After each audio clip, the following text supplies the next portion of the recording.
What's going on YouTube? Top Tech here today. Today I'm going to give you guys the rumors and predictions that I expect in a speculated Samsung Galaxy Note 3. Now, one of the first things about the Samsung Galaxy Note 2 in 2012 was obviously the increase in size, but really one of the most important aspects that really consumers really attracted to was the battery life. It sported one of the best battery lives in the mobile device industry with 3100 milliamp hours, meaning that you can have continuous usage of about 16 to 17 hours, and meaning that you don't need to really charge your device multiple times in a day. In comparison, of course, to the Samsung S3 as well as the iPhone 5, where you would need to charge your phone multiple times during the day to have extended use. Now, what do I expect in the Samsung Note 3? Well, there was a rumor suggesting that the 5.5-inch screen were to be upgraded to a 6.3-inch screen. Now, I really don't like that kind of rumor because it seems that unreasonable to have such a large tablet or phone or phablet, as like some people like to call it, for such a big screen size, and it's probably non-pocketable if it gets to 6.3 inches.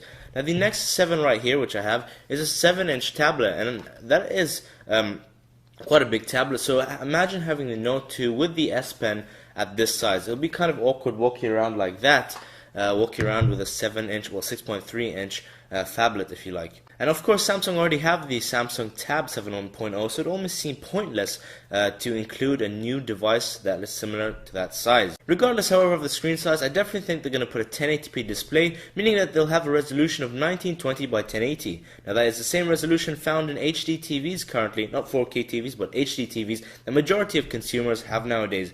Now, to have that many pixels in a small 5.5 or 6-inch tablet is impressive. Of course, if you're going to see it possibly in smaller devices, but definitely even in a 5.5-inch display, that is very impressive. In terms of the display, it'll probably be an organic light emitting diode, so in other words OLED.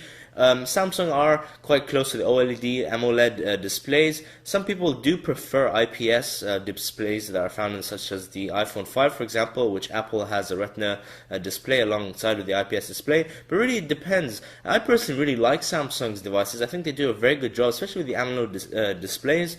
As for the processor, I think we're going to see an octa-core processor, so 8 cores, which is definitely a beast of a machine. We don't even have computers that are octa-core. It's just really limited to things like the Mac Pro, for example, where you've got the 8 cores, 12 cores in computers. But definitely octa-core in Note 3 would definitely be impressive. We saw it being released by Samsung in CES. I did say in a previous video regarding the S4 rumors that it probably won't come in the S4, but I think definitely because Samsung want to have the Note 3 as their powerhouse, they probably include it in the Note 3 and 8-core processor. In terms of the RAM, 2GB has been very standard in a lot of mobile devices in the past year, regardless of course of the iPhone 5, where Apple would like to put their own amount of RAM and still be able to have a good share of the market in terms of mobile devices. But I think for the Note 3, they probably have 3 gigabytes of RAM. Now, I don't think it's just anything to do with the number that they just increase.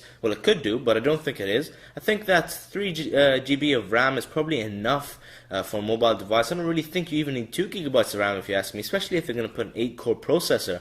The mobile device doesn't really require as much RAM processing machine as a computer does, for example, for Photoshops and other demanding applications as well, or gaming, for example. As for the camera, one of the most important features in a lot of smartphones, I think they're going to put a 13 megapixel camera, a sensor. And as for the video recording, I think they're going to stay at 1080p video recording at 30 frames per second.